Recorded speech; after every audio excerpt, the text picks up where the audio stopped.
이재명 민주당 대표가 대선 기간 중 올린 페이스북 게시글 다수가 사라졌습니다. 심지어 1월 2일과 3월 8일 사이의 게시글이 모두 사라졌습니다. 그 기간은 대선 선거운동 기간으로 가장 활발하게 SN 활동이 이루어진 기간입니다. 대장동 의혹과 관련하여 당시 윤석열 후보에게 책임이 있다며 후안무치 적반하장이라고 적은 게시글과 각종 정치 공세와 대선 공약 등이 SNS에서 모두 사라졌습니다. 지금도 하루에 1개 이상 게시글을 올리며 선전 활동에 열을 올리고 있으면서 지난 글을 쥐도 새도 모르게 지우는 이유는 무엇입니까? 앞뒤가 맞지 않는 말에 대한 국민 심판이 무서운 것입니까? 아니면 검찰 수사가 무서운 것입니까? 대장동을 국민의힘 게이트라고 주장하며 윤석열 후보가 몸통이라고 주장했던 파렴치함과 대담성은 어디로 갔습니까? 자신의 분신이며 정치적 공동체이고 왼팔이자 오른팔인 김용, 정진상이 몸통으로 드러나니 증거인멸을 시도하는 것 아닙니까? 떳떳하다면 그리 당당했던 SNS 게시물 삭제 이유를 국민께 밝히시기 바랍니다. 대선 후보의 SNS는 국민의 신뢰를 얻기 위한 것이고 언행에 대한 책임입니다. 주요국의 통화 긴축과 전 세계적인 인플레이션 등 경기 침체가 내년도까지 계속될 것이라는 전망이 각 경제연구소의 지배적인 의견입니다. 우리나라 증시도 투자 심리가 위축되어 상당히 불안한 상태입니다. 정부는 금투세를 2년 유예하여 25년도 도입하고 거래세 인하 기준을 담은 법안을 마련하여 국회에 제출을 했습니다. 경제부총리와 금융위원장도 시장 안정을 위해 금투세 유예가 필요하다는 입장을 밝혔습니다. 하지만 민주당은 부자 감세라며 금융투자소득세 유예를 반대하고 내년 1월에 예정대로 도입해야 한다고 주장하고 있습니다. 금투세는 주식, 펀드 등 금융투자로 연간 5천만 원이 넘는 양도 수익을 얻으면 지방세를 포함하여 22%에서 27.5%를 세금으로 부과하는 것입니다. 금투세가 부과되면 과세 대상 개인은 10배가량 증가를 하고 국민들 세부담은 약 1조 5천억 정도 증가하게 됩니다. 국내 주식에 전면적으로 과세가 되면서 해외 투자자들의 불안 심리도 커질 것으로 예상이 됩니다. 국내 증시에 매우 부정적인 충격을 줄 것은 불보듯 뻔합니다. 국회의 국민동의청원 게시판에는 금융투자 소득세 유예 청원이 5만 명이 넘어 기재위에 회부된 상태이고 민주당의 권리당원 게시판에도 금투법 도입 반대 글이 잇따라 올라오고 있습니다. 2년 동안 경제 상황의 틀이 바뀌었는데 2년 전 법을 강행하겠다며 부자 감세를 외치는데 부자 증오가 민주당의 정강 정책입니까? 민주당은 정치적 목적을 위한 반대를 내려놓고 국민 편에서 민생 정치로 돌아오시기 바랍니다. 정부안 통과는 민주당의 협조 없이는 불가능합니다. 민주당은 어려운 국민들과 개미 투자가들을 더욱 절망스럽게 하지 말고 금투세를 당분간 유예하고 주식시장에 희망을 줄 수 있도록 정부안 통과에 협조해 주시기를 부탁드립니다.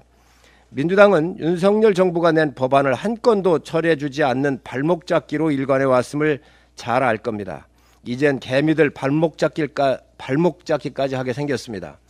정부는 지난 10월 23일 시장 안정 대책 발표 이후 지난 금요일 단기 자금 시장에 대한 지원 방안도 발표를 했습니다. 건설사와 증권사 보증 규모를 확대 지원하고 제2 채한 펀드도 계획보다 4배 이상 확대하기로 했습니다. 금융시장은 인체의 혈관과 같은 민감성을 갖고 있습니다. 1997년 IMF 국가 부도 사태, 2009년 금융위기도 금융이 발원지였습니다. 1900조 원에 이르는 가계 부채가 우리 경제의 약한 고리입니다. 당과 정부는 금융 취약 계층에 대한 과감한 지원을 통해 리스크를 제어할 것입니다. 세계 경제 위기 상황 속에 금융 취약계층에 대한 지원과 주식 투자자의 보호와 자본시장의 안정화를 위한 금투세 유예는 여야의 문제가 아닙니다. 민주당의 협조를 요청합니다. 세월호 희생자 추모와 유족 지원 등을 위해서 지급한 세월호 피해 지원비 중 일부가 시민단체의 외유성 출장, 사적인 용도로 쓰여진 것으로 드러났습니다. 안산시는 세월호 특별법에 따라서 2017년부터 올해까지 6년간 정부와 경기도로부터 총 110억 원의 세월호 피해 지원 사업비를 받았습니다. 안산시는 소규모 시민단체들에게 수천만 원의 사업비를 교부했는데 이들 시민단체는 세월호 지원과는 전혀 상관없는 출장에 사용했습니다. 현장 체험 명목으로 전주 한옥마을, 신안 염전박물관, 제주도 등을 다녀오기도 했습니다.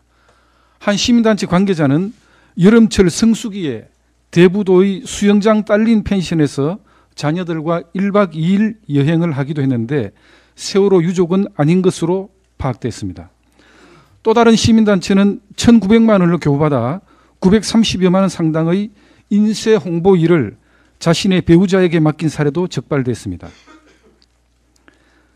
뿐만 아니라 북한 김씨 왕조를 찬양하는 데 지원금이 쓰인 사례도 있었습니다. 한 청년단체는 총 2,500만 원을 교부받아서 김정은 신년사가 주제인 세미나를 개최했고 김일성 항일투쟁의 진실, 영상 상영, 북한 식량 자급률 90% 등과 같은 내용의 교육 강좌를 열기도 했습니다. 세월호 참사로 정신적 피해를 입은 이들을 위해 써야 할 세금이 북한 정권 찬양, 친북단체 선정활동에 쓰인 것입니다. 해당 시민단체들은 민주당 성향이거나 관련 활동을 해온 시민단체가 대부분이며 이들에게 사업비를 지원할 당시 안산시장은 모두 민주당 소속이었습니다. 세월호 참사와 마찬가지로 근본 이태원 사고를 정치적으로 이용해 국정조사 특검을 실시하여 정권 책임 탓으로 호도하며 각종 지원 사업의 근거가 담긴 특별법을 만들고 자신들과 가깝거나 지지했던 단체들에게 사업비를 나눠주는 악순환이 발생하지는 않을지 우려스럽습니다. 민주당 출신 윤미향 의원의 정의연 사태, 이재명 대표 측근, 이화영 킨텍스 사장이 만든 아태협이 대표적인 사례입니다. 시민단체 보조금 집행 내역 전반을 샅샅이 파헤쳐 권력과 결탁한 시민단체의 불법 이익을 전액 환수해야 할 것입니다. 예, 정점식입니다. 이재명 민주당 대표는 지난 9일 민주당 최고위원회에서 이태원 참사 희생자들의 명단과 영정을 공개하자고 주장하면서 촛불을 들어야 하겠느냐라는 말까지 서슴없이 뱉으며 슬픔에 잠겨있는 유가족의 마음의 비수를 꽂았습니다. 그리고 이어서 지난 주말에는 서울시내 곳곳에서 국정조사를 촉구하는 가두 서명운동을 벌인 데 이어 이번 주 내내 시도당별 서명운동을 전개하겠다고 합니다. 원내 제1당이 국회를 버려두고 원외투쟁으로 가두투쟁으로 나섰습니다.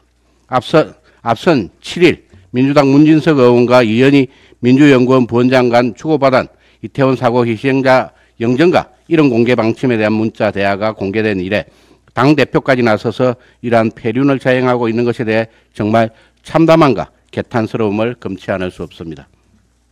이러한 민주당의 모습을 보면서 민주당 내부에 정말 다급한 속사정이 있는 것은 아닌가 강한 의구심이 들 뿐입니다. 일어나지 말았어야 할 비극 앞에서 지금 온 국민이 한마음 한뜻으로 애도하고 계시고 철저한 진상규명을 위한 강도 높은 수사가 한창 진행 중에 있습니다. 하지만 지금까지 민주당 인사들의 발언과 행동들을 놓고 본다면 민주당에게 많은 국민의 희생과 슬픔은 그저 당리당략의 도구요, 정치적 이득을 취하기 위한 수단에 불과하다는 생각밖에 들지 않습니다. 민주당은 대체 누구를 위한 뜻을 받들어 느닷없이 희생자 명단과 영정을 공개하자고 주장하며 가두투쟁에 나서는 것입니까? 정의당조차 유족에 대한 예의가 아니라고 고개를 젓고 있습니다. 옛말에 자두나무 또는 오얏나무라고도 합니다마는 자두나무 아래서는 각근을 고쳐 매지 말라는 이하부정관이라는 말이 있습니다. 즉 남에게 의심받을 행동은 하지 말라는 것인데 이 대표와 민주당 스스로 이 대표의 주변을 먼저 돌아보길 바랍니다. 8억 4,700만 원의 불법 대선 자금 수수 혐의로 앞서 김용 민주연구원 부원장이 구속 기소된 이래 이 대표 스스로 최측근이라고 말했던 정진상 당대표 정무조정실장마저 검찰의 압수수색을 받았습니다. 이 대표는 1원도 받지 않았다고 하지만은 김용 부원장의 공소장 그리고 정진상 실장의 영장에서는 그의 이름이 합쳐서 159번이나 등장합니다. 지난해 대장동 수사 초반에 대장동 민간사업자인 김만배가 대장동 절반의 지분을 가졌다고 말했던 그분이 누구로 의심되는지 검찰은 이번 공소장에서 상당히 구체적으로 밝혔습니다. 정진상 실장이 강제 수사를 받는 대장동 위례특혜개발과 성남FC 불법 후원 의혹들 역시 이 대표와 절대 무관하지 않습니다. 많은 국민들은 본인 관련 의혹에 대한 해명이나 언급 한마디 없이 이태원 참사 국정조사와 특검을 운운하고 촛불을 들자는 등 선동을 일삼는 이 대표 발언의 저희를 누구보다 잘 알고 있습니다. 검찰의 수사권을 완전히 빼앗아 경찰에 몰아준 민주당이 경찰을 못 믿겠으니 국정조사와 특검을 하자는 것은 앞뒤가 맞지 않습니다. 이에 이 대표를 둘러싸고 커지는 사법 리스크를 참사 공세로 물타기 하려는 게 아닌지 의구심이 쏠릴 수밖에 없는 대목입니다. 진정 민주당이 참사를 정쟁의 도구로 키우려는 의도라면 민심의 역풍을 피할 수 없다는 것을 명심하기 바랍니다. 이상입니다.